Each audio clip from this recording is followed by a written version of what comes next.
Эпичная и грандиозная битва Империи началась. Обе стороны чрезвычайно сильны и хорошо подготовлены к сражению. Духовная Империя выигрывает за счет большого количества мастеров, ну а в Небесной Империи есть Тансан, и этим все сказано. Одной атакой трезубца он пробил защиту алмазных мамонтов и переломил ход битвы.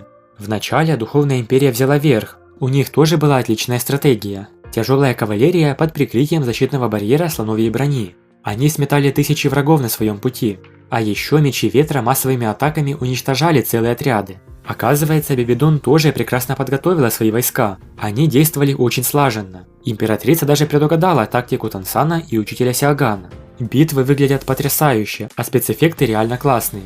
Противостояние двух империй показано очень масштабно и атмосферно, как будто сам присутствуешь на том поле. А когда трезубец Тансана летел сквозь толпы врагов, уничтожая все на своем пути, это было бесподобно.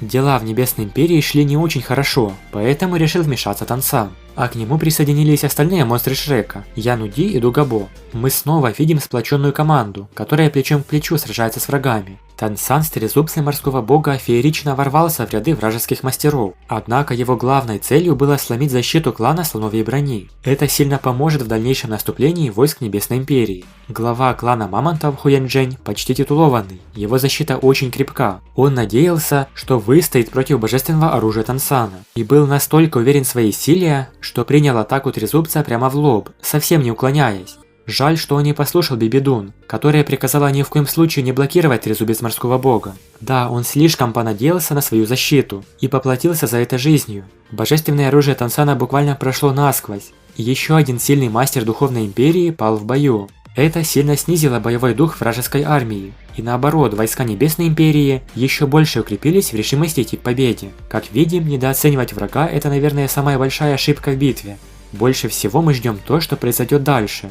Бибидун вместе со своими титулованными выступит против Тансана и монстров Шрека. Это будет потрясающее противостояние сильнейших. К войскам Бибидун добавилась еще пара титулованных. Довольно сильные мастера, посланные Цяндаолю. Это титулованный злобный медведь и призрачный леопард. У каждого титулованного будет свой противник. Тансан схлестнется с Бибидун, но временами будет помогать своим товарищам. Сяву будет сражаться с титулованным медведем. Враг Януди – змеиное копье. Титулованный призрачный леопард нападет на Нинранрон, думая, что сможет легко убить мастера поддержки. Но он был ошеломлен из-за ее защиты. Ее навыки 8-го красного кольца были не подвластны даже титулованному. Согласно анонсу, падут и другие мастера Бибидун. Мечи ветра под командованием главы сформировали массовый навык в виде огромного длинного меча в небе. Однако для Тансана этот большой меч был совсем не страшен, особенно в сравнении с навыками титулованного мечника 97-го ранга. Не говоря уже о том, что Тансан держит в руках божественный артефакт.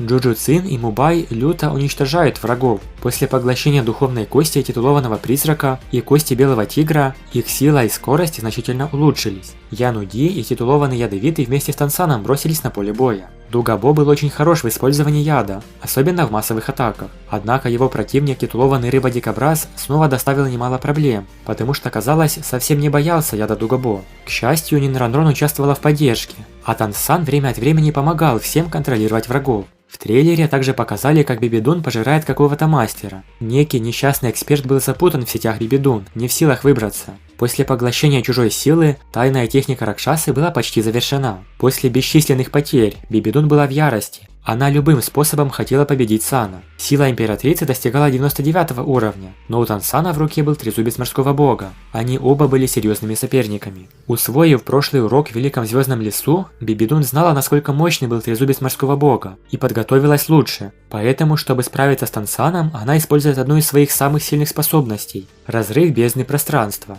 Это довольно ужасающий навык. Любой титулованный будет разорван на куски в одно мгновение, если попадет под атаку. Например, титулованный медведь был за секунду взорван этим навыком. Мы видим, как небо разорвалось на части, и появился необычный круг, как черная дыра. Этот навык действительно очень грозный, а Тансан стоит прямо перед ним. Бибидун готова на все, чтобы убить Тансана, даже пожертвовать своей жизнью. Однако, хоть у нее и бессмертное тело, она все равно будет серьезно ранена.